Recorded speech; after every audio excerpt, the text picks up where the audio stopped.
I thought at our age life would slow down. Not with everything we need to coordinate. My overtime, his basketball league, My podiatrist and her PT. his colonoscopy. Her allergist. We need to be in 2 places at once, which is no problem, because the Iowa Clinic has over 40 specialties all in one place.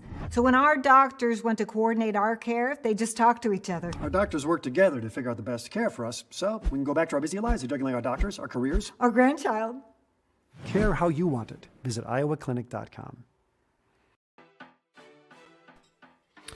Welcome to Gameday preview here on Cyclone Fanatic. My name is Chris Williams, where we will give you our top 5. Of course, we are presented by our friends at the Iowa Clinic and the Iowa Clinic Men's Center. All right, let's run down our top 5 for Iowa State and Texas Tech, a 6 o'clock kick on Fox Sports 1. Number 5 for me as we count down is the crowd and the environment.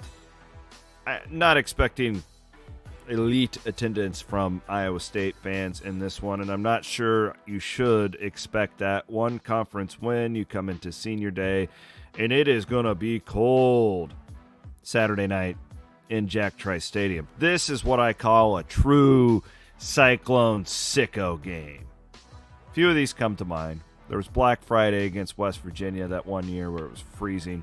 Of course, the Kansas game from 2013 or 14, whatever that was. You almost get like this WWE type of feel from the sickos. You're all just passing around your fireball. It's awesome. Love it. That is, I'm just really anxious to see how many people show up. I'm guessing you guys surprise me because you're all sickos. Just fueled on clone passion. I love it.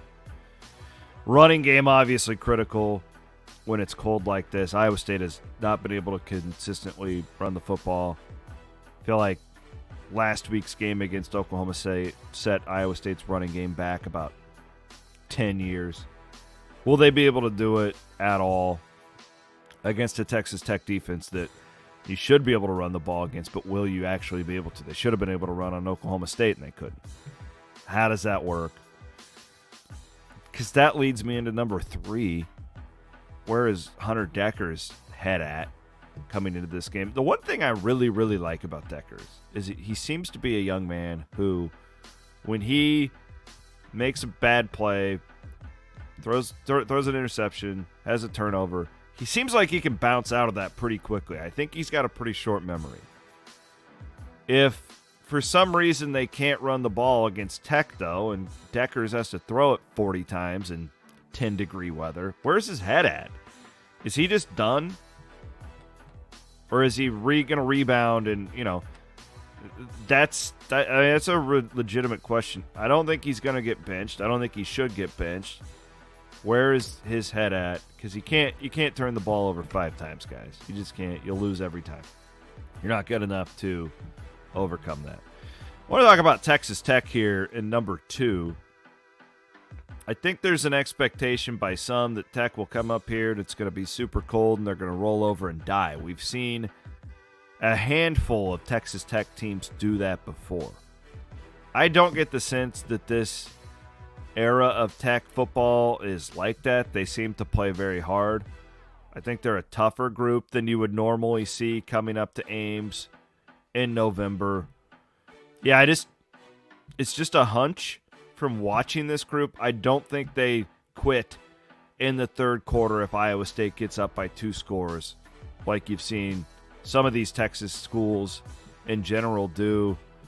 You saw it last year, TCU, saw it last year with Texas. It was cold. And I'm not buying that this group from Texas Tech will do that.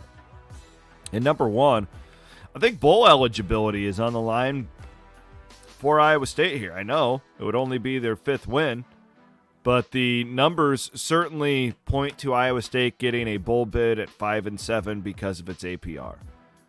So really, I mean, this could be the difference in 2 weeks of practice for the younger guys in the program, and this is a big deal.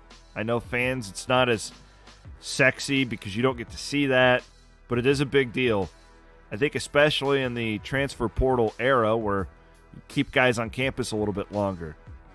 I think there's something to that. So this is a big game. And I think if Iowa State wins, on Saturday night, the Cyclones will most definitely go to a bowl game. It's not a lock, but I think there's a really good chance of it. I've got Iowa State winning this game. I think I put 20-14. I think it'll be low scoring. It just feels like a game that Iowa State should win. It wouldn't shock me, however, if they don't, because you've got to be able to run the football and do some things offensively.